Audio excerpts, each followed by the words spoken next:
ओमज्ञानतिमिरान्धस्य ज्ञानञ्जनशलाकया चक्षुर्मिलितं येन तस्मै श्रीगुरुवे नमः। श्रीचैतन्यमनोभीष्टं स्थापितं येन भूतले स्वयं रूपः कदा मह्यं ददाति स्वपदान्तिकं। वन्देऽहं श्रीगुरौ श्रीयुतापदकमलं श्रीगुरुन् वैष्णवांश्च श्रीरूपं साग्रजातं सहगणरघुनाथान्वितं तं सजीवं साद्वैतं सावधूतं परिजनसहितं कृष्णचैतन्यदेवं श्रीराधा कृष्णपादान् सहगणललिता श्रीविशाखान्वितांश्च। हे कृष्ण करुणा सिंधु दीनबंधु जगतपते गोपेश गोपिका कांत राधा कांत नमस्तुते। तप्त कांचन गौरांगी राधे वृंदावनेश्वरी वृषभानुसुते देवी प्रणमामि हरिप्रिये। वाञ्छाकल्पतरुभ्यश्च कृपा सिन्धुभ्येव च पतितानां पावनेभ्यो वैष्णवेभ्यो नमो नमः। जय श्री कृष्ण चैतन्य प्रभु नित्यानंद श्री अद्वैत गदाधर शिवासादि गौर भक्तवृंद।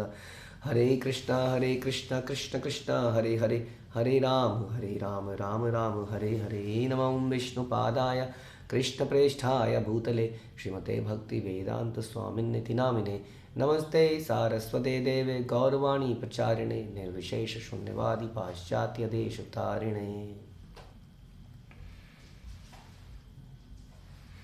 हरे कृष्णा। तो आज शिला प्रभुपाद का तिरुभाव दिवस है। इसके विषय में हमने लास्ट तिरुभाव में भी चर्चा करी थी।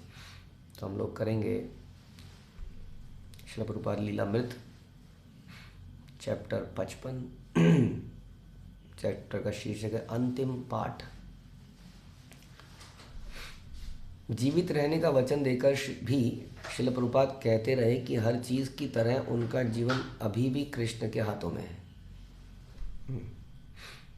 उनकी मुक्त रुचि का यह अर्थ नहीं था कि वो पूर्णतः स्वतंत्र है।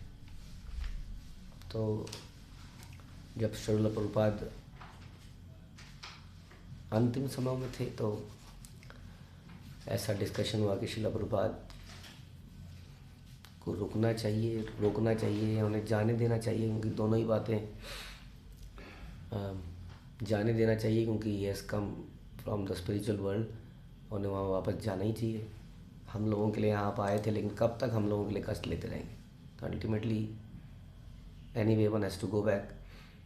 तो उन्होंने अपना मिशन पूरा कर दिया। ये हमारी जिम्मेदारी बनती है कि हम अपने कार्यों को करें और उनको अब भगवान की नित्य लीला में प्रविष्ट होने दें। लेकिन एट द सेम टाइम जो लव एंड अफेक्शन है, वो सेपरेशन है, वो उन्हें जाने भी नहीं दे रहा है। और ऐसा भी लगता है कि उनके बिना इस मिशन को हम कैसे आगे चलाएंगे। तो जो भी है, प्रभुपाद के सामने फिर अल्टीमेटली बोला गया कि प्रभुपाद आप रुक जाइए। And then Prabhupada decided okay, और प्रभुपाद की हेल्थ फिर से ठीक हो गई।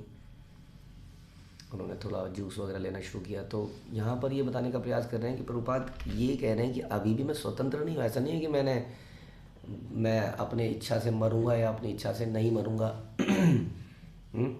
अभी भी एक कृष्ण की इच्छा के अनुसार मुझे लाइफ में एक्सटेंशन मिली है,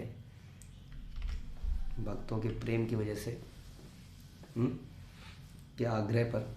लेकिन देने वाले अभी भी कृष्ण ही हैं। तो ऐसा उन्होंने अंतिम समय में दिखाया। ये नहीं दिखाया कि वो मुक्त हैं या पूर्णतया मुक्त, मतलब पूर्णतया स्वतंत्र हैं। He can decide what ever he wants. हमारे आचार्य ऐसा कभी शो नहीं करते हैं एज अगेंस्ट संसार में, जहाँ आचार्य अपने आप को भगवान डिक्लेयर करते हैं और उनको भगवान की तरह ही पूजा जाता है। हमारे आचार्य हमेशा दिखाते हैं कि वो हमेशा भगवान के नित्य दास हैं। और दास को स्वतंत्रता नहीं होती। स्वतंत्रता वो मालिक के हाथ में दे देता है, अगर होती भी है तो, कि यू डिसाइड की करना क्या है मेरे साथ। तो यही वो दिखा रहे थे अंतिम समय में भी, कि उनकी मुक्त रुचि का अर्थ यह नहीं था कि वो पूर्णतः स्वतंत्र है। अपितु शुद्ध भक्त की प्रवृत्ति तो मुक्त भाव से कृष्ण की शरण में जाने की होती है। ये जो मुक्त भाव है, ये किस चीज़ के लिए है? भगवान की शरण में जाने का, और कुछ नहीं। चाहे जो भी कुछ हो। कृष्ण की परम भक्त गोपियों के भाव में चैतन्य महाप्रभु ने प्रार्थना करी कि चाहे वे अपने आलिंगन में बद्ध करके आप मेरे साथ कठोर व्यवहार करें या मेरे समक्ष उपस्थित ना होकर मेरे हृदय को भग्न कर दें, किंतु फिर भी आप सदा मेरे सहज आराध्य स्वामी हैं। क्योंकि भगवान और उनके शुद्ध भक्तों के बीच जो आदान प्रदान होता है वह चरम वैयक्तिक होता है, पर्सनल। अतः भगवान तथा उनके भक्त दोनों अपनी अपनी इच्छाएं और व्यक्तिगत अभिलाषाएं व्यक्त करते हैं। तो स्पिरिचुअल जगत व्यक्तिगत इच्छाओं से रहित नहीं है, लेकिन वो व्यक्तिगत इच्छाएं हो जाती हैं भगवान की संतुष्टि, और भगवान की हो जाती है भक्तों की संतुष्टि। हमारी अगर व्यक्तिगत इच्छाएं, कोई नया साड़ी, नया सूट, नया कपड़ा, नया जेवर, नया मोबाइल इत्यादि नहीं रहती, नया घर, नया पेंट, नई कार, समथिंग, हमारी इच्छाएं तो रहती हैं हमेशा। और हम कहते हैं इच्छाओं का रहना ठीक नहीं है, लेकिन स्पिरिचुअल इच्छाओं का रहना बहुत अच्छा है। इसलिए अपनी अपनी इच्छाएं, व्यक्तिगत अभिलाषाएं व्यक्त भी करते हैं। हाँ, भगवान के सामने ही भक्त इच्छा करता है, भगवान मेरी इच्छा है मैं आपकी ऐसे सेवा करूँ यही उसकी इच्छा है, उसको भी भगवान के सामने व्यक्त करता है। अपनी बाल लीला में कृष्ण कभी कभी माता यशोदा को की गोरस की मटकी तोड़ते हैं और कभी अपने को उनसे पकड़वाते हैं। इच्छा व्यक्त करते हैं ना, भगवान इच्छा व्यक्त करते हैं भक्त के सामने। सोचिए कि माँ दूध पीना है जो सब कुछ, जो गोरस को प्रदान करने वाला है। हम कई बार चर्चा करते हैं कि गाय घास खा के दूध कैसे दे सकती है। मतलब घास संसार में सबसे निकृष्ट वस्तु मानी जाती है। कहीं भी उगा लो, कहीं भी तोड़ लो, पैर पे रख दो, नहीं। गाय घास को कभी फसल सुना आपने बोलते हुए मैंने फसल उगाई? क्या है जी? घास है। अरे घास तो अपने आप उग जाती है, क्या उगाई आपने? उस सबसे ऐसी वस्तु को खाने वाली और सबसे संसार की स्वादिष्ट और चमत्कारी व्यंजन, चमत्कारी वस्तु दूध। हाँ, अब ये क्वेश्चन आता है कि ऐसी कौन सी फैक्ट्री बनाई कृष्ण ने जो घास से दूध बना दे? कोई ऐसी फैक्ट्री लगा नहीं पाया आज तक। मज़ा आ जाएगा भाई साहब, क्रांति आ जाएगी घास से दूध। कुछ लोग वनस्पतियों से दूध बनाते हैं, हाँ, वो भी अल्टीमेटली भगवान से आता है, लेकिन वो दूध लोग पीना नहीं चाहते हैं अक्सर। हाँ, वो पी क्यों रहे हैं? क्योंकि गाय का दूध शुद्ध नहीं मिल रहा है आजकल, बिकॉज ऑफ कंटामिनेशन कर रहे हैं जो लोग। वरना जो बात गाय के दूध में है वो किसी और में है ही नहीं, है कि नहीं? तो ये जो भगवान है, जो गाय के अंदर दूध डाल देते हैं, माता के अंदर दूध डालते हैं, वो उनकी क्या इच्छा हो सकती है? वो कैसे मांग सकते हैं? तो वो मांगते हैं, ये बता रहे हैं कि ये अभिलाषाओं को व्यक्त करते हैं भगवान के आगे, भक्तों के आगे। हाँ, भक्तों के आगे डिपेंडेंट बन जाते हैं, भक्तों के बंधवा देते हैं अपने आप को। प्रत्येक दिशा में भगवान और भक्त की इच्छाएं एक होती हैं, इच्छाएं एक ही हैं, यानी कि इच्छाओं का स्वरूप एक ही है। इच्छाएं डिफरेंट है इंडिविजुअल, लेकिन उसके अंदर उनका जो स्वरूप वही है कि भक्तों की इच्छा क्या है? दोनों की इच्छा इसी प्रकार की है, एक दूसरे को संतुष्ट करने की। तो इसलिए उनको इच्छाओं की एकता कहते हैं। किंतु कभी कभी वे प्रेम पूर्ण संघर्ष के रूप में प्रकट होती हैं। इसी तरह यद्यपि प्रभुपाद के भक्तों को वचन, प्रभुपाद ने भक्तों को वचन दिया था कि संसार में रहते जाएंगे, अभी मैं और रह लेता हूँ। कोई ऐसा बोलता है अच्छा ठीक है चलो मरता नहीं हूँ मैं फिर तो प्रभुपाद ने ऐसा बोला, लेकिन वो कह रहे फिर भी वो कृष्ण की इच्छा के समक्ष समर्पित बने रहे। श्रील प्रभुपाद अपना समर्पण पहले ही उस प्रार्थना में व्यक्त कर चुके थे, जिसे उन्होंने अपनी ओर से अपने भक्तों को से करने को कहा था। क्या प्रार्थना करने को बोला? हे प्रिय कृष्ण, यदि आप चाहें तो श्रील प्रभुपाद को अच्छा कर दें, यदि आप चाहें तो। नहीं तो यदि आप चाहें कि उनको वापस बुलाना है तो आप उन्हें वापस बुला लीजिए।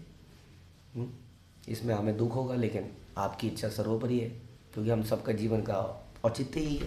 हम ऐसा तो नहीं कर सकते ना कि कृष्ण नहीं, ऐसा नहीं हो सकता है, नहीं जा सकते हैं, प्रभुपाद नहीं जा सकते हैं। अरे अभी तक तो हमने यही ट्रेनिंग ली थी कि हम जो भी कर रहे हैं कृष्ण की प्रसन्नता के लिए, यदि कृष्ण चाह रहे हैं कि वो आ जाएं तो क्या हमें रोकना चाहिए? ये क्वेश्चन है। ये तो बहुत बड़ा धर्म संकट है। क्या किया जाए ऐसे में? धर्म संकट कुछ नहीं है, वास्तव में भगवान की इच्छा ही सर्वोपरि है। यदि वो चाहे तो यही हम सोचते हैं भक्तों के जाने पर कि ये कृष्ण की इच्छा है, वो चाहते हैं अपने भक्तों से। हाँ, बहुत विरह है, कृष्ण भी तो विरह महसूस करते हैं ना, इतने अच्छे अच्छे भक्तों को यहाँ भेजते हैं प्रचार करने के लिए, और फिर कब तक कृष्ण उन भक्तों से दूर रहे? और हमारा जीवन भी उन्हीं की संतुष्टि है, और हम भी अगर हम शुद्धता से करेंगे तो आगे पीछे वहाँ चले ही जाएंगे। तो इसलिए कृष्ण की इच्छा सर्वोपरि, उसको एक्सेप्ट करना ही भक्त का कार्य है। तो प्रभुपाद ने यही लोगों को बोला प्रार्थना करने को कि हे कृष्ण, यदि आप चाहें तो श्रील प्रभुपाद को अच्छा कर दें, यदि आप चाहें। वाक्यांश से वे अपने अनुयायियों को कृष्ण के एकाधिकार का स्मरण करा रहे थे और उनका उसके पालन का आदेश दे रहे थे। भक्त कभी भी रिबेलियस नहीं होता है, ना तो गुरु के प्रति, ना वैष्णव के प्रति, ना भगवान के प्रति। और आजकल रिबेलियस नेचर देखा जा रहा है चारों तरफ। हम्म, ये भक्ति नहीं कहलाई जा सकती कभी भी। भक्ति ये नहीं सिखाती है। हम तो ये बोलते हैं क्या है वो, मजहब नहीं सिखाता आपस में बैर करना। सोचो कितना, ये तो बड़ी ग्रॉस लेवल की बात है। सटल लेवल पे तो हम जीव को देखते हैं, भगवान देखते हैं, और अपने गुरु भाइयों में, वैष्णव में, गुरु के अंदर हम क्या देखते हैं। चाहे वो हमारे साथ कुछ गलती कर दिया हो, चाहे वो अब हमारा गुरु ना रहा हो, चाहे वो वैष्णव अब हमारे साथ नहीं हो, वटेवर, लेकिन हमारा हृदय कैसा होता है। यहाँ पर रिबेलियस नेचर नहीं होता है। जला, अब मैं भी देखता हूँ, मैं बताता हूँ, अब बताता हूँ बच्चों। इससे क्या होता है, इससे हम अपना हृदय को ड्राई बना लेते हैं। उसमें कभी कृष्ण प्रेम का बीज डल नहीं सकता है, पैदा नहीं हो सकता है, बड़ा पौधा नहीं बन सकता है। तो ये एकाधिकार, कृष्ण का एकाधिकार, प्रभुपाद यहाँ पर अपने शिष्यों को समझा रहे थे कि दिस हाउ कृष्णा इज, और क्या कहते हैं, ऑटोनोमस, किसी स्वराट। यद्यपि वे उनसे गुहार करने का एकमात्र स्वीकार्य उपाय भी बता रहे थे। इसी प्रकार 1967 में उन्होंने अपने शिष्यों को और एक प्रार्थना प्रदान की थी। मेरे गुरु ने अभी अपना कार्य पूरा नहीं किया है। हाँ, 1967 में, लगभग शुरुआत में ही, लगभग इस्कॉन के शुरू होते ही 1-2 साल में ही मैं, उन्होंने अपने शिष्यों की ओर प्रार्थना करी, बताई, ये प्रार्थना कीजिए कि मेरे गुरु ने अभी अपना कार्य पूरा नहीं किया है। उन्होंने तब कहा था कि कृष्ण ने भक्तों की प्रार्थना सुन ली। हाँ, तो मेरे गुरु ने अपना कार्य पूरा नहीं किया। यदि चाहते हैं कि ये मिशन आगे बढ़े तो प्लीज़ उनकी हेल्थ को ठीक कर लीजिए। और भगवान ने स्वीकार कर ली। तो भगवान की प्लानिंग तो थी, तो भगवान भी चाहते हैं कि भक्त लोग इच्छा व्यक्त करें, प्रार्थना करें। तो इसलिए प्रार्थना करनी जरूरी है। कई बार में प्रार्थना करनी चाहिए, नहीं देख लेंगे भगवान, अपने आप देख लेंगे जो है, वट एवर ही वॉन्ट्स। तो प्रार्थना करने भी चाहिए। तो हम प्रार्थना करते हैं भगवान से, है ना। तो ये प्रार्थनाएं हम क्या करते हैं, बस दैट इज द डिफरेंस। संसार प्रार्थनाएं कुछ और करता है। सुख संपत्ति घर आवे, जैसे हम सुनते ही हैं रोज, सारा संसार इनवेरिएबली, हिंदुस्तान ये एक प्रार्थना गाता है, नंबर 1 हिट प्रार्थना, सुख संपत्ति, सुख संपत्ति घर आवे, कष्ट मिटे तन का। तो ये बहुत ही, देखा जाए तो नीचे लेवल की भक्ति है। यहाँ पर हम लोग कहते हैं कि भगवान से हम प्रार्थना करें। देखिए कितना डिफरेंस है। भगवान से प्रार्थना कर रहे हैं किसके लिए, भक्त की स्वास्थ्य के लिए, या भगवान की हेल्प, भगवान की सेवा करने के लिए कि हम आपकी ऐसे सेवा कर पाएँ। पहली चीज़ तो ये हुई। दूसरी चीज़, हम प्रार्थना भी इस भाव से कर रहे हैं कि भगवान फिर भी मुक्त है, हमें ये सेवा, ये power, whatever we are हम प्रेइंग, ये हमें मिले ना मिले इसका अधिकार भी आप ही को है। हम तो बस प्रार्थना कर रहे हैं। हम अगर मिल जाएगा तो भी खुश रहेंगे, नहीं मिलेगा तो भी खुश रहेंगे। कितना बड़ा डिफरेंस है। संसार में पहले हम प्रार्थना अपने लिए कर रहे हैं, उसके बाद यदि नहीं मिलता है तो हम बोलते हैं ये क्या कर दिया मेरे साथ, ऐसा क्यों हो गया मेरे साथ, बेकार है, सब है, ये सब झूठ है, फरेब है, उनकी मृत्यु क्यों हो गई, मैंने कितनी प्रार्थना करी थी, दिए चलाए थे, फिर भी ऑपरेशन सब में समाप्त हो गए। तो ये तो तब प्रभुपाद ने बोला कि भगवान ने प्रार्थना सुन ली और उनकी इच्छाओं को स्वीकार किया। श्रील प्रभुपाद स्वयं भक्तों की प्रार्थनाएं सुन रहे थे और कृष्ण ने उन्हें विकल्प दिया था, किंतु समर्पित प्राणी की भांति में सदैव कृष्ण की इच्छा के प्रति संवेदनशील रहकर आगे की घटनाओं की प्रतीक्षा कर रहे थे। जैसे कि उन्होंने कीर्तनानंद द्वारा न्यू वृंदावन स्थित महल में आने के लिए आमंत्रित किए जाने पर कहा था, देखें किस महल को जाना होता है। तो देखते हैं कौन से महल में, इस महल में जाएंगे या तो वी प्लान, कहते हैं ना गॉड, अभी हम प्लानिंग करते हैं, हम प्रपोज करते हैं, भगवान डिस्पोज, भगवान की इच्छा है हमारी प्लानिंग को स्वीकार करें, हमारी प्लानिंग को, पर प्लानिंग करना हमारा काम है। हाँ, हम ये नहीं कह सकते सब कुछ भगवान के हाथों में है तो प्लानिंग भी क्यों करें, क्योंकि he wants us to be engage. वो चाहते हैं कि हम सेवाओं में एंगेज रहें, तो हमारा कर, वो खुश हो रहे हैं, खेलो खेलो अच्छा है। हाँ, फिर अल्टीमेटली विल डिसाइड कि इसको खेल को ये फल देना है, ये फल देना है, because I don't know, we don't know कि उनकी क्या प्लानिंग है ओवरऑल। हाँ, तो उसमें हमें कौन से हमारे कार्य में हमें सफलता मिलेगी, कार्य में नहीं सफलता मिलेगी, क्योंकि हमें एक दूसरी सफलता मिलनी है, इसलिए यहाँ पर असफलता होनी आवश्यक है इत्यादि। जैसे कि उन्होंने कहा, जिस तरह भगवान और उनके शुद्ध भक्त के बीच कभी कभी प्रेम पूर्ण तनाव पैदा हो सकता है, प्रेम पूर्ण तनाव जो कि अक्सर हम राधा रानी कृष्ण में देखते हैं, जैसे हमने यशोदा और भगवान में देखा। हाँ, अभी हमारी चर्चा हो रही थी कि यशोदा माई बांध रही है दामोदर भगवान को, तो कई लोग पूछ रहे थे कि ये यशोदा माई टेंशन में क्यों है, खुश होना चाहिए। नहीं हो सकती खुश, हो अपने बच्चे को बांध रही है, तनाव की स्थिति है।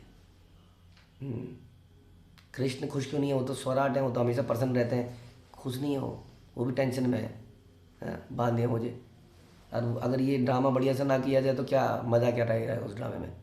कृष्ण सिसकियाँ मारते हैं। कृष्ण कहते हैं ना, उनके नेत्रों से जो बहता है आंसू से काजल छूट जाता है, इज क्राइंग। जिसको देख के बड़े बड़े राक्षस गीला पीला सब कर देते हैं, वो इज क्राइंग।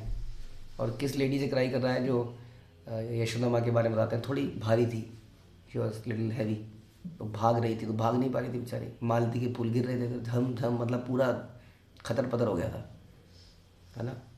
तो टेंशन की स्थिति थी वहाँ पर, बांधने वाला जो स्थिति थी, तो इसलिए ये तनाव है। हाँ, स्पिरिचुअल जगत में भी तनाव है, लेकिन ये क्या है, प्रेम पूर्ण तनाव है, चिंता का तनाव है।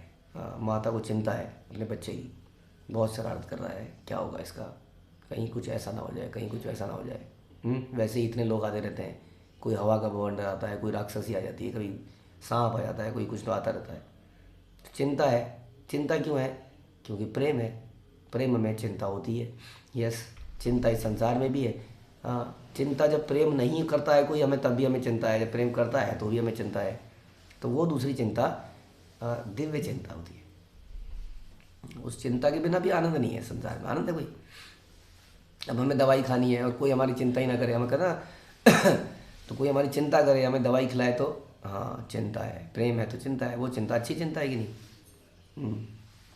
ये और एक ये है कि हम नोट नहीं कमा रहे हैं, सेल नहीं बढ़ रही है, ये भी चिंता है। सैलरी नहीं बढ़ रही है, बिजनेस जाता जा रहा है, ये भी चिंता है, भौतिक चिंता है। तो ये प्रेमपूर्ण तनाव पैदा हो सकता है, और उसी प्रकार का तनाव इस समय श्रील प्रभुपाद उनके अनुयायियों के बीच में था। अपने सिरहाने खड़े शिष्यों की उत्कट पुकार से पूर्व श्रील प्रभुपाद ने अपना कर्तव्य समझकर शिष्यों को शिक्षा दी कि कैसे मरना चाहिए। ये शिक्षा भी तो देनी थी कि मरते हुए भी हम डिपेंडेंट होने चाहिए कृष्ण के ऊपर। उनके मिशन का यह एक भाग यह भी था कि इस महत्वपूर्ण पाठ के द्वारा जीवन की अंतिम परीक्षा किस प्रकार उत्तीर्ण करी जाए, वे एक आदर्श उपस्थित करें। किंतु अब उनके शिष्य प्रार्थना कर रहे थे कि मरने के पाठ को स्थगित कर दें, तो धर्मोपदेश के क्षेत्र में उनके साथ अनंत काल तक बने रहे।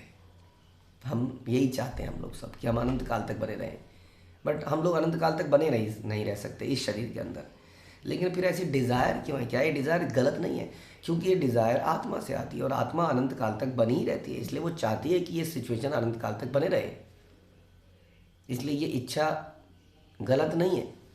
इस इच्छा को पूरा यदि करना है तो हमें भगवान के धाम में जाना पड़ेगा, जहाँ हम अनंत काल तक बने रहेंगे। तो दिस इज़ पॉसिबल। ये ऐसा नहीं है कि इम्पॉसिबल इच्छा कर रहे हैं हम लोग, गलत इच्छा कर रहे हैं। आत्मा का स्वरूप यही है। तो भक्त लोग चाहते थे कि अनंत काल तक बने रहें, और बने भी रहेंगे। श्रील प्रभुपाद वहाँ सेवाओं में इस वक्त लगे होंगे, और जो उनके शिष्य उनको फॉलो करते हुए जाते जा रहे हैं प्रभुपाद के पास में, वो अनंत काल तक प्रभुपाद के साथ रहेंगे। और प्रभुपाद ने इसमें हामी भर दी यहाँ पर मैटीरियल जगत में, चलो ठीक है मैं रह लेता हूँ तुम्हारे साथ, और हाँ, यह दिखाने के लिए कि यदि वे चाहे तो उनमें जीवित रहने की क्षमता है, किंतु देर या सवेर उन्हें लौटना तो होगा ही। तो मनुष्य को अंतकाल का सामना तो करना ही होगा। तो उसको किस तरह से किया जाए, ये भी प्रभुपाद को दिखाना ही है। श्रील प्रभुपाद के कार्यकलापों की एक सबसे बड़ी विशेषता यह है कि वे मानवीय परिस्थितियों के से संबंध बनाए रखकर भी सर्वथा उनसे पृथक और परे रहते थे, जैसे कि भगवान भी करते हैं।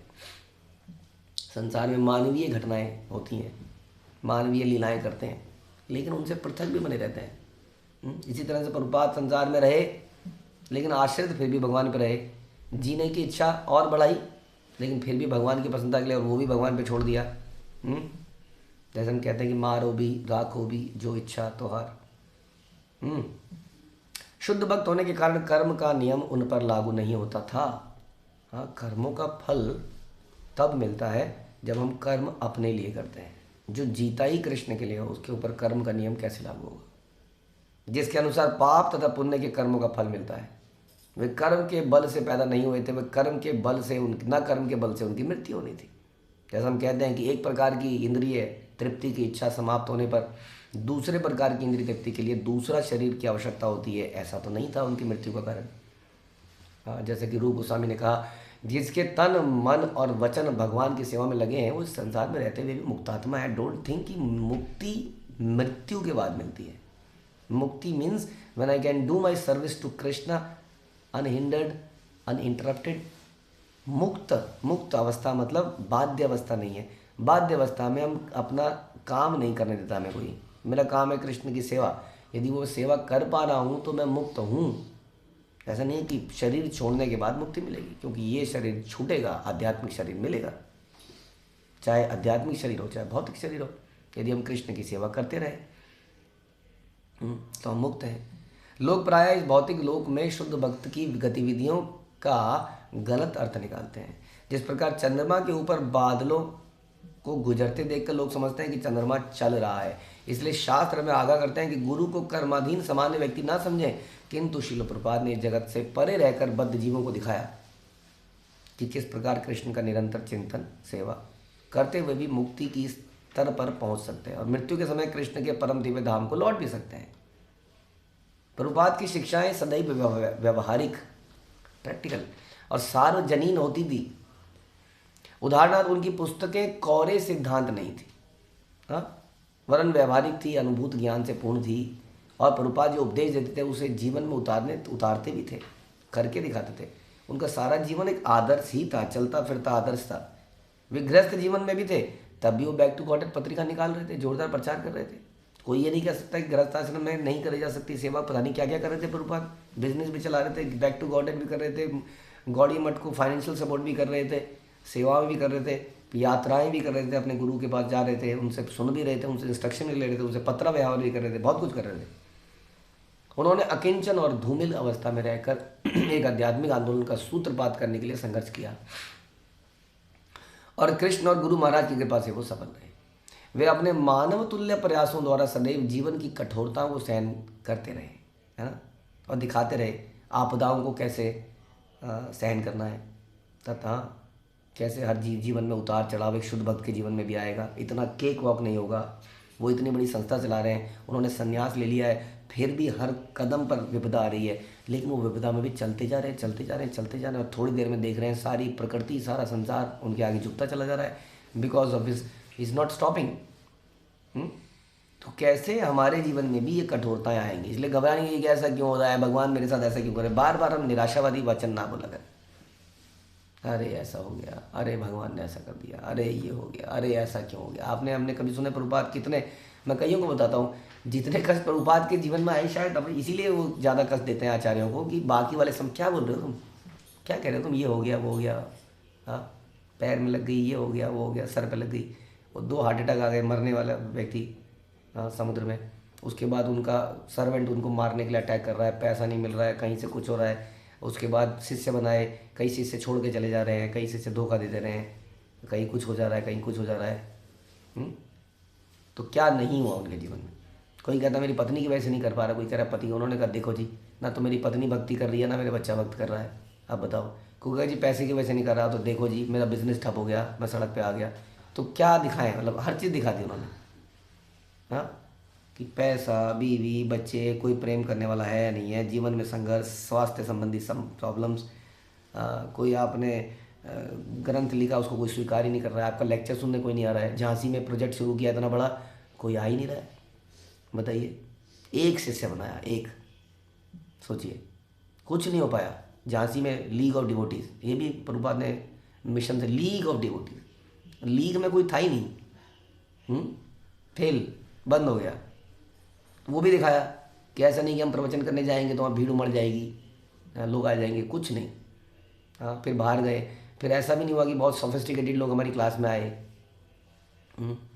पढ़े लिखे लोग आते हैं हमारी क्लास में। कौन आए, मतलब जब वो क्लास में आते थे तो क्लास में बदबू जाती थी, बदबू, सोच सकते हैं आप। क्लास में जब आए, कोई व्यक्ति एंटर किया, बदबू, बैठ गया वहीं पर आके, नहाया नहीं है, शराब पी रखी है। अब ऐसे लोगों में तो ये प्रभुपाद ने दिखा दिया सब कुछ ये देखो जी, ये आसान रास्ता कभी रहेगा ही नहीं, इसलिए क्यों बोलते रहते हो बार बार ऐसा क्यों हो गया, पता नहीं कृष्ण क्या चाह रहे हैं। तो कृष्ण क्या चाहे, हमारे लिए चाहेंगे वो कुछ, और कौन है वो, अरबी, हमारे लिए वो चाहेंगे कुछ। हम कई बार पता नहीं कृष्ण क्या चाह रहे हैं, क्या चाह रहे हैं, कर्मों का फल मिल रहा है और क्या चाह रहे हैं। लेकिन फिर भी हम ये बोलते रहते हैं। तो प्रभुपाद ने सब दिखाया एक्चुअली में कैसे आपदाओं को सहन करना है। उन्होंने आध्यात्मिक जीवन का सबके लिए अनुकरणीय आदर्श प्रस्तुत कर दिया। वृद्धावस्था में वो अकेले विदेश में गए, न्यूयॉर्क के एक पार्क में हरे कृष्ण कीर्तन करके अमेरिकी युवकों और युवतियों को आकृष्ट किया। हम कहते हैं जी कितने लोग आएंगे जी बताइए, 100 लोग आएंगे तो हम बैठेंगे, अभ्यास शासन होगा कि नहीं होगा, व्यवस्था होगी कि नहीं होगी। वहाँ कोई नहीं है, कोई इन्वाइटेड नहीं है, कोई नहीं है, पार्क में बैठे हैं, पार्क में कीर्तन कर रहे हैं, कोई इन्वाइटेड नहीं है। और कब किस ज़माने में कर रहे हैं, जिस ज़माने में वहाँ गिटार चल रहे हैं, पता नहीं क्या क्या चल रहा है, वहाँ करताल लेके बूढ़ा व्यक्ति बैठा है कीर्तन कर रहा है, और वहाँ पे लोग आते हैं। अतः प्रत्येक व्यक्ति को चाहिए कि उनके उदाहरण को स्वीकार करके कृष्ण की सेवा करें। इट डज नॉट मीन कि our efforts are glorious and opulent और नॉट। सिंपल एफर्ट्स के साथ भी हम ग्रेट सक्सेस प्राप्त कर सकते हैं। This is the example, because Krishna is unlimited, is greatest. वो आपके जरा से एफर्ट को मैग्नीफाई कर सकते हैं। इसलिए कृष्ण की सेवा करें, भले ही उनके मार्ग में तत्कालिक बाधाएं हों। श्रील प्रभुपाद को अवरोधों का सामना करना पड़ा, फिर भी अपनी मुक्त इच्छा और कृष्ण की सहायता से वे उन सबको पार करते रहे। यह उनका विस्मयकारी उदाहरण था। कहा जाता है कि 5000 वर्ष पूर्व कृष्ण की शरण में जाना जितना सुगम था, चैतन्य महाप्रभु ने 500 वर्ष पूर्व उसे और भी अधिक सुगम बना दिया।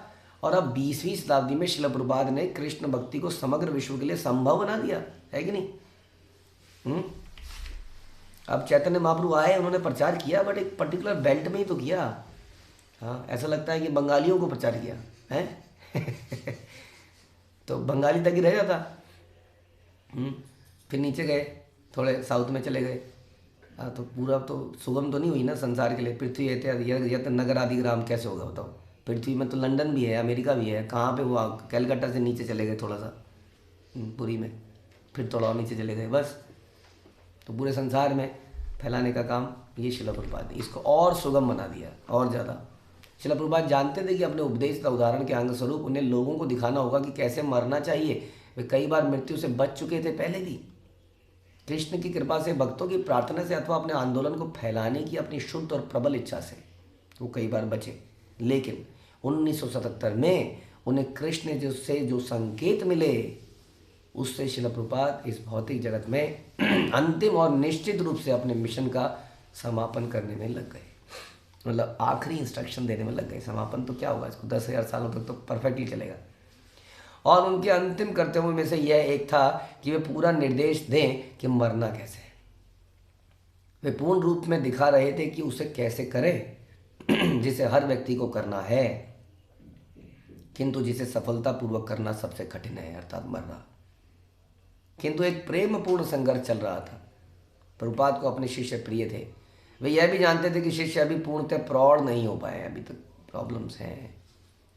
उनके आंदोलन में महान आंतरिक शक्ति थी और संसार में उसका अपना ऊंचा स्थान था, तब भी उनके अनेक शत्रु थे। वे अपने शिष्यों, अपने आंदोलन, सभी प्राणियों, यहाँ तक कि पशुओं की भी रक्षा करने के लिए सदैव उद्यत थे। अतः जब उनके परम घनिष्ठ तथा श्रद्धालु शिष्यों ने कहा कि वे उनके बिना नहीं रह सकते, तो वे मरना कैसे चाहिए इसे दिखाने की बजाय उन सबों के साथ रहकर उपदेश देने को सहमत हो गए। किंतु वे उनके किस समय जाने के इच्छुक होंगे। कोई ऐसा समय आएगा जब प्रभुपाद के शिष्य बोलेंगे okay Prabhupada you can go now, अब हम बड़े हो गए हैं, अब हमें आपकी आवश्यकता नहीं है। तो वे कब कहेंगे कि माया के संसार और कृष्ण के शत्रुओं का सफाया हो गया है? क्या ऐसा कभी हो पाएगा? किस समय उनके शिष्य पूर्णतः प्रौढ़ हो जाएंगे? जीवित रहने के अपने निर्णय का अनुगमन करते हुए श्रील प्रभुपाद ने अपने को अपने शिष्यों पर छोड़ दिया और उन्हें पूर्ण रूप से अपनी देखभाल करने की अनुमति दे दी। जो उनकी देखभाल में सहभागी बने, उन्हें याद आया कि श्रील प्रभुपाद ने अपने और अपने शिष्यों के बीच इतने घनिष्ठ व्यवहार की अनुमति इससे पहले कभी दी नहीं थी, क्योंकि he was busy doing lot of things. इससे मिलती जुलती एक अन्य घटना 1966 में न्यूयॉर्क की है, जब वे अपने पास पहले पहल आने वाले व्यक्तियों से बहुत घनिष्ठता का व्यवहार करते थे। वे ऐसे व्यक्ति थे जिन्हें ज्ञान नहीं था कि आध्यात्मिक गुरु से व्यवहार कैसे किया जाता है, पता नहीं था। किंतु जो लोग अब मौजूद थे और उस समय भी मौजूद रहे थे, कहते थे कि ये दिन पहले से भी अधिक घनिष्ठता के थे। यानी कि जब व्यक्ति समझ जाता है गुरु है तो उसको कुछ थोड़ा सा ध्यान रखता है चीज़ों का, गलती ना कर दे। लेकिन कई बार नए लोग या कई बार हमारे बच्चे बहुत सहजता में मिलते हैं, बात करते हैं। तो प्रभुपाद इसी तरह से मिलते थे शुरुआत उन लोगों से, तो इसका मतलब बड़ी घनिष्ठता से वो थोड़ा वो नहीं कर। लेकिन बाद में तो हाँ, प्रणाम नहीं किया तुमने, प्रणाम क्यों नहीं किया तुमने? अब ये सिखाना बड़ा ज़रूरी है कि प्रणाम क्यों नहीं किया तुमने, क्योंकि वो बेचारा कहाँ जाएगा उस चीज़ से जो गुरु को प्रणाम ना करे। हाँ, लेकिन नए व्यक्ति को हाँ आ गए तुम, आई वो घनिष्ठता, तो वो घनिष्ठता अब दिख रही थी इस वक्त भी। एक बार कीर्तनानंद दृढ़ता से आग्रह करने लगा कि श्रील प्रभुपाद एक पूरा प्याला रस पीजिए। नहीं प्रभुपाद, पूरा पीना पड़ेगा आपको। प्रभुपाद कह चुके थे कि वो बहुत पी चुके हैं। कीर्तनानंद को आग्रह करना अनुपयुक्त लग रहा था। हाँ, उन्हें लग रहा था कि इतना बोलना ठीक नहीं है। मैं माता यशोदा की तरह थोड़ी हूँ कि यह करूँ। मुझे सदैव स्मरण रहता है कि आप मेरे आध्यात्मिक गुरु हैं। लेकिन किंतु श्रील प्रभुपाद कीर्तनानंद का आदेश मानते रहे। इसी तरह भवानंद, तमाल कृष्ण, भक्ति चारू, उपेंद्र तथा अन्य सेवक श्रील प्रभुपाद को फुसलाते रहे कि वे विशेष प्रकार का भोजन ले लें और हमेशा अपने शरीर की देखभाल करें। अन्य ये उन्होंने परमिशन अब दी थी अंतिम समय में। इतना ज़्यादा अन्य शिष्यों को ईश्वरपुरी की कहानी की याद आई, जिसने अपने आध्यात्मिक गुरु माधवेंद्रपुरी की घनिष्ठ शारीरिक सेवा करी जब वे जीवन के अंतिम दौर में थे और अशक्त हो गए थे। चैतन्य चरितामृत के अनुसार ईश्वरपुरी ने अपनी इसी दासोचित शारीरिक सेवा से अपने गुरु महाराज के प्रति अपना प्रेम सिद्ध किया और अंत में भगवान चैतन्य के आध्यात्मिक गुरु बने। तो this is important. We are not here for selfish motive. ध्यान रखिए, समस्या यही है, हमारी प्रोग्रेस क्यों नहीं होती है? क्योंकि हम यहाँ अपने फ़ायदे के लिए है कि नहीं। हम सब लोग कहीं ना कहीं अपना ही फ़ायदे देख रहे हैं। मेरा अच्छा हो जाए, मेरे बच्चे का करियर बन जाए, उसका करेक्टर बन जाए, सुरक्षित हम समय सुरक्षा मिल जाए। We are not here for serving our spiritual master, गुरु परंपरा, भगवान। ये हमारा पर्पज़ नहीं रहता है। इसी कारण से हमारे वो भाव पैदा नहीं हो पाते कभी भी। इसलिए कई बार बीच में ड्राइनेस हो जाती है, आनंद नहीं आ रहा है, मज़ा नहीं आ रहा है, क्या हो रहा है यहाँ पर, ये क्यों हो रहा है, ये क्यों हो रहा है। ये सब चीज़ें तब चलती हैं। आनंद की कमी से ही हमें कमियाँ दिखती हैं। जिस व्यक्ति को आनंद आ रहा होता है वो कमियों को हमेशा नज़रअंदाज करेगा, क्योंकि उसको स्पिरिचुअल आनंद आ रहा है। और स्पिरिचुअल आनंद तब आता है जब हम अपने पर्पस के लिए यहाँ पे नहीं है। ये दिव्य आनंद है। हाँ, जब हम भगवान, गुरु, इनकी प्रसन्नता के लिए जीते हैं तो हमारे जीवन में कौन हमें क्या बोल गया, इसने मुझे ऐसा क्यों बोल दिया, इसने मेरे साथ ऐसा क्यों कर दिया, ये चीज़ें उस आदमी के लिए कभी इम्पोर्टेंट रहेंगी नहीं। ऐसा क्यों कर दिया इसने ये क्यों बोल दिया ऐसा, या जो भी हो गया। क्योंकि उसका पर्पस ही कुछ और है जीने का। जिसका पर्पस कुछ और है वो हमेशा प्रसन्नचित्त रहता है। वो उन्हीं की प्रसन्नता के लिए जीता है, जैसा हम अक्सर चर्चा करते हैं। हमारा उसका अपना मोटिव नहीं रहता कि मैं यहाँ हूँ तो इससे मेरे को ये लाभ हो। तो फिर उसको ये दिव्य प्रेम के जो आदान प्रदान यहाँ पर हम देख रहे हैं भक्तों और भगवान प्रभुपाद के बीच में, उसको ये प्राप्त होता है जो कि ईश्वरपुरी को प्राप्त हुआ। इसलिए इट्स अ पर्सनल रिलेशनशिप। ध्यान रखिए, हमारा देता अच्छा प्रभु जी कार्तिक में कितनी बार दिया करना है, अच्छा कितनी बार शाम को ऐसा करना है, अच्छा कहीं पर दान देना है, अच्छा कहीं पर ये करना है, अच्छा पितरों को खिला देंगे तो ये हो जाएगा, है ना। तो हम हमेशा क्या देख रहे हैं, अपना बेनिफिट देख रहे हैं। इसलिए हम चीज़ों में कर्म कहीं ना कहीं भक्ति करते करते हम इन रिचुअलों में फंस जाते हैं, जबकि हमारा पर्पस होना चाहिए। हम कहते हैं ना, success of spiritual life the satisfaction of spiritual master. इसको हम भूल जाते हैं। इसलिए वो पर्सनल रिलेशनशिप, उनका मिशन, हमारा मिशन ऐसा रहता नहीं है।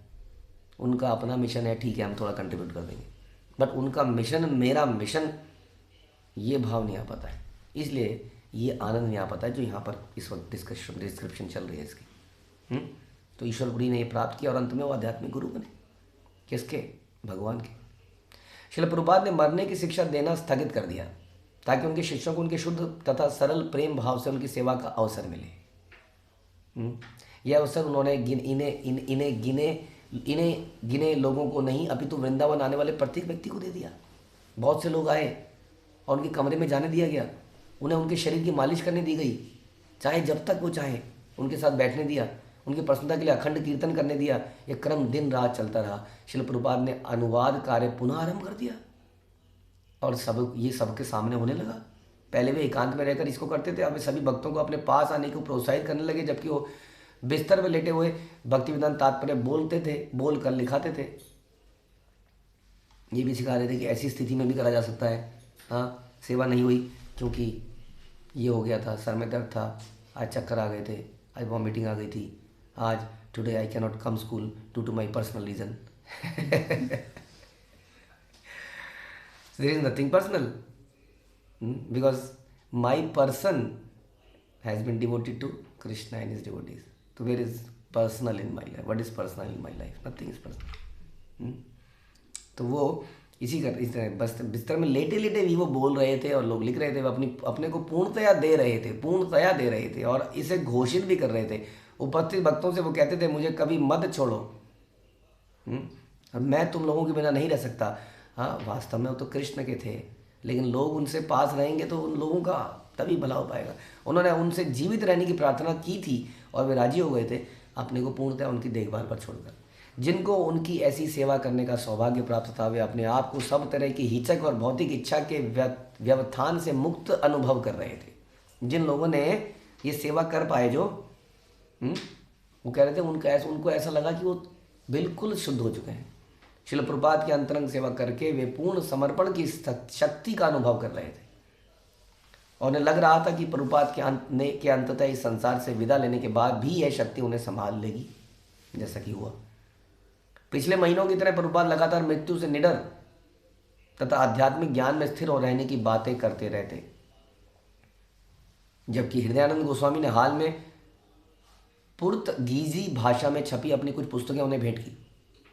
पुर्तगाल में पुर्तगीजी लैंग्वेज में प्रभुपाद की पुस्तक ट्रांसलेट हुई और उन्होंने उन्हें प्रोत्साहित किया और कहा यही जीवन है। हाँ, यही, यानी कि वही बात आ गई। तो मिशन, हमारी परंपरा का जीवन मिशन ही हमारा जीवन है। हाँ, ये भौतिक संसार केवल अस्थियां ही तो हैं, अस्थियां हमारा वास्तविक जीवन नहीं है। हमारा वास्तविक जीवन तो हमारे प्राण हैं, अस्थियां रहें या जाए इससे अंतर नहीं आता। वास्तविक जीवन ही अस्थियों को थामे हैं। यही एग्जाम्पल हम देखते हैं हिरण्यकशिपु के केस में कि उसके जीवन, उसके पास तो अस्थियां भी नहीं बची थी ठीक ठाक तरीके से, लेकिन प्राण बचे थे। प्राण ही जीवन है। यहाँ तक कि इतिहास में ऐसे ऋषि हो गए जिन्होंने केवल अस्थियां थी, अतः ऐसा विज्ञान है जिसके द्वारा केवल अस्थियों से जिया जा सकता है। हिरण्यकशिपु ने भी ऐसा ही किया। तमाल कृष्ण ने कहा, श्रील प्रभुपाद आप भी वही कर रहे हैं, आपके शरीर में क्या बचा है? प्रभुपाद ने कहा, अतः जब तक संभव हो अस्थियों की देखभाल करो। ये खाल की देखभाल मत करो, किसकी करो? अस्थियों की। अस्थियों के साथ भी जिंदा रहा जा सकता है। Don't worry. वजन बड़ी तेजी से गिर रहा है प्रभु जी, क्या करें? अस्थियां अभी बाकी हैं। प्रभुपाद बता रहे हैं अस्थियों की देखभाल करो, किंतु वास्तविक जीवन यहाँ है, इसे सदैव स्मरण रखो। भौतिक जगत का अर्थ है कि हम अस्थियों और मांस की एक साथ रक्षा कर सकते हैं, किंतु उन्हें इसका ज्ञान नहीं कि वह क्या है, कैसे। थोड़ा बहुत चिपका रहे। और जब अत्रेय ऋषि श्रील प्रभुपाद से मिले और उन्होंने अनुरोध किया कि वह तेहरान चले, बताइए अभी तो ये हालत हो रही है, किसी तरह से रोका है कि बजबात मत जाइए अभी, और कह रहे हैं तेहरान चलेंगे प्रभुपाद प्रचार के लिए। तो प्रभुपाद ने क्या कहा, हाँ बिल्कुल चलूँगा, चलो। अब आपको हमारी अस्थियों की गठरी लेके चलनी पड़ेगी, लेकिन अब क्या करें, चल नहीं सकती है, अस्थियों को उठाओ ले चलो जहाँ मर्जी। ये वे ही प्रकरण हैं जिन पर श्रील प्रभुपाद हमेशा शिक्षा देते थे और जो उनकी पुस्तकों में थे, किंतु ये शिक्षाएं अधिक मर्मस्पर्शी और मुखर बन जाती हैं जब प्रभुपाद इन्हें अपनी निजी परिस्थिति पर लागू करते थे। एक से अधिक भक्तों ने प्रभुपाद की तुलना भीष्मदेव से कर दी, जिन्होंने अपने अंतिम दिनों में महत्वपूर्ण उपदेश दिए और जिन्होंने इच्छा शक्ति प्राप्त करी। अभी नहीं मरूंगा, कांटे घुसे हुए हैं, तीर घुसा हुआ, नहीं मरूंगा। क्यों नहीं मरूंगा? अभी युधिष्ठिर आएगा, युधिष्ठिर को उपदेश दूंगा, भगवान आएंगे, उनके दर्शन करूंगा, फिर मरूंगा। नहीं मरूंगा, भाले घोंप दो, तीर घोंप दो, खून निकाल दो, मरूंगा ही नहीं। मेरे को मिली हुई, मेरे को वरदान मिला हुआ है, मार के दिखाओ। वरदान झूठा साबित हो जाएगा। झूठा साबित करोगे, माना यमराज को बोल रहे हैं ऐसे, मार के दिखाओ, मेरे पिताजी ने वरदान दिया था, शांतनु ने, झूठा कर दोगे? अरे खून निकल गया, अब कैसे, ये तो साइंस सारी फेल हो जाएगी।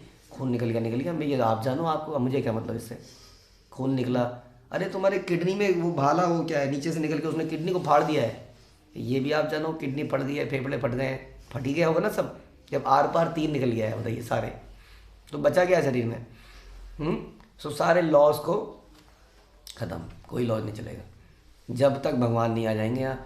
युधिष्ठिर महाराज नहीं आएंगे, उनको मैं कुछ शिक्षाएं दूंगा जाने से पहले, तब तक मरूंगा नहीं। तो ऐसा उन्होंने कहा, प्रभुपाद ने भी ऐसे ही किया।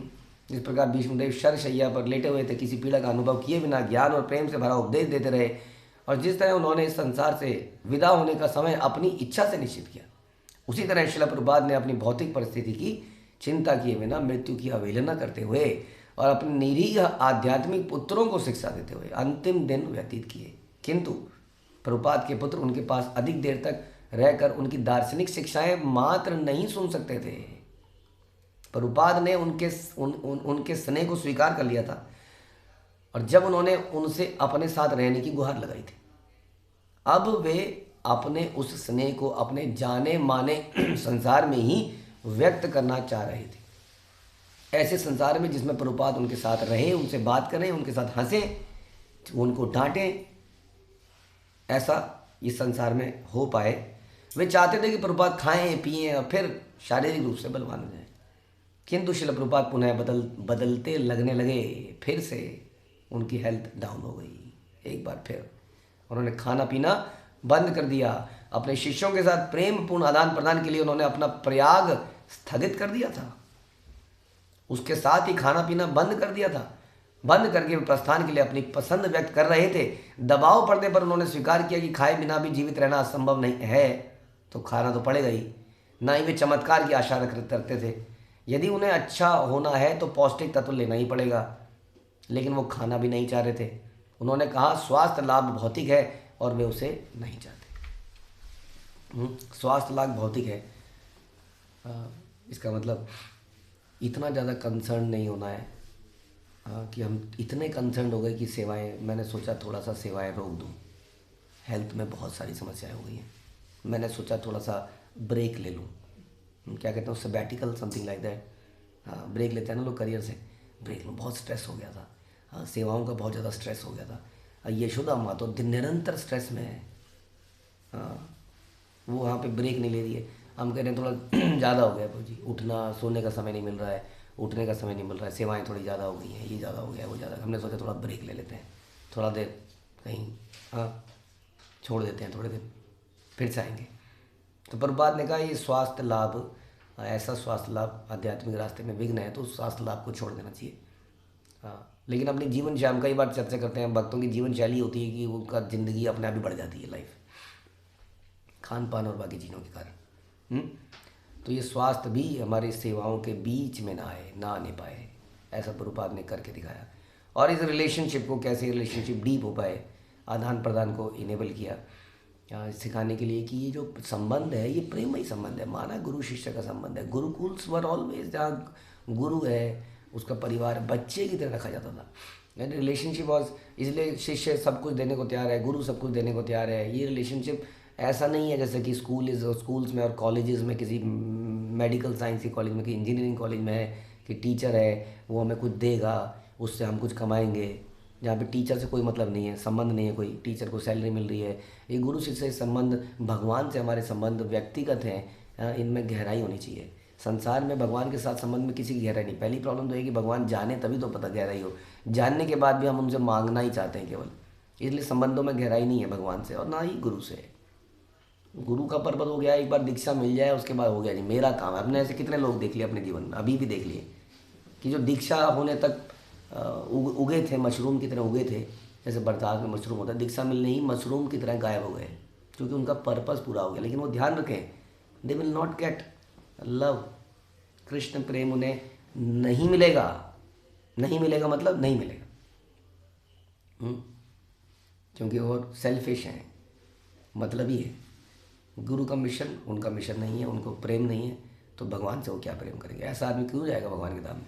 जो मतलब ही है, सेल्फिश है। तो ऐसा प्रभुपाद ने दिखाया कि जीना कैसे है और कैसे मरना है। इसको प्रकरण को हम कभी और आगे जारी रखेंगे। अब यहीं समाप्त करते हैं। श्रील प्रभुपाद की जय। श्रील प्रभुपाद तिरुभाव दिवस की जय।